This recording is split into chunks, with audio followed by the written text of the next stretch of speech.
Hey everyone, today I want to share a cool new way to get SideStore on your iPhone. As you can see, I've already got it on my phone and it works perfectly. The best part? You don't even need a computer to do this. It's all done right on your device. That's a game changer for a lot of people. Getting SideStore is super easy. Just follow along with me step by step. Once you've watched this video, you'll have it on your iPhone. No problem. Let's jump in and get started. Before you can use this method, there are some settings you need to change. These settings apply only for iOS devices.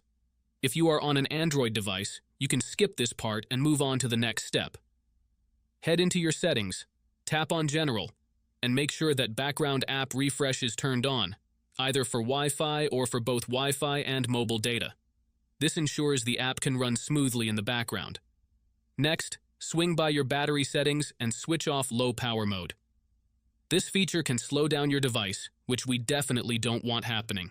With these two settings tweaked, you're all ready to move on to the next step. What you need to do next is open up your internet browser. In my case, it's Safari. And go to the website called pluginrise.com. Pluginrise is a website where you can find many apps and games with awesome features. Once you are on the website, search for SideStore and click on it. To get started, simply click the download button and give it a moment to install. Depending on your internet connection, it might take a little bit, but once it's finished, you'll automatically be redirected to a page that says installation completed.